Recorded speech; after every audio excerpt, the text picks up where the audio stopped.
বৃহস্পতিবার নির্দেশ দিয়েছিলেন দলনেত্রী।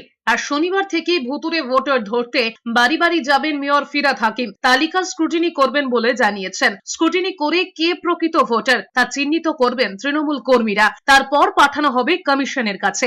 বৃহস্পতিবার নেতাজি ইন্ডোরে কর্মী সভার বৈঠক থেকে ভুতুড়ে ভোটার ধরতে কমিটি তৈরির ঘোষণা করেছিলেন মমতা বন্দ্যোপাধ্যায়। এরপর বৃহস্পতিবার সন্ধ্যেতেই দলনেত্রী নিজের বাড়িতে ভবানীপুর বিধানসভা কেন্দ্র নিয়ে কলকাতার মেয়র ফিরহাদ হাকিম এবং 8 জন কাউন্সিলরকে ডেকে পাঠান। সেখানে এক প্রস্ত বৈঠক হয়। তার বিধানসভা এলাকায় ভোটার তালিকায় নতুন নাম সংযোজনে কোথায় কি সমস্যা হচ্ছে, কত ভুয়ো ভোটার রয়েছে তার রিপোর্ট তৈরি করে কাউন্সিলরদের ফিরহাদ হাকিমের কাছে জমা দিতে নির্দেশ দিয়েছেন। এর জন্য 15ই মার্চের সময়ও বেঁধে দিয়েছেন বলে খবর। এদিকে বারাসাত সাংগঠনিক জেলায় ভুয়ো ভোটার ধরতে বৈঠক করেছেন জ্যোতিপ্রিয় মল্লিক, কাকুলি ঘোষ দস্তিদাররা। শহরাঞ্চলে বাড়ি বাড়ি যাবেন এজেন্টরা, গ্রামে বাড়ি বাড়ি যাবেন পঞ্চায়েত সদস্যরা। ঠিকানা এপিক কার্ড ধরে তৈরি হবে ডেটাবেস, এরপরেই তা দেওয়া হবে বিডিওকে।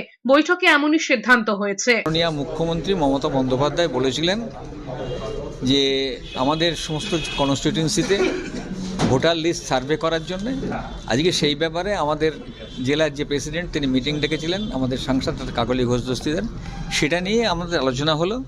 এখানে জ্যোতিপ্রিয় মল্লিক ছিলেন, রতিন ঘোষ ছিলেন, আর আমাদের যারা টাউনের প্রেসিডেন্ট বা ব্লকের প্রেসিডেন্ট কয়েকজন ছিলেন। আগামী দিন আমরা নামছি যা থেকে যদি কোনো ফলস ভোটার থাকে বা যদি কোনো বাইরে ভোটার থাকে তাদেরকে আইডেন্টিফাই করার জন্য এই মিটিং, আর কিছু না।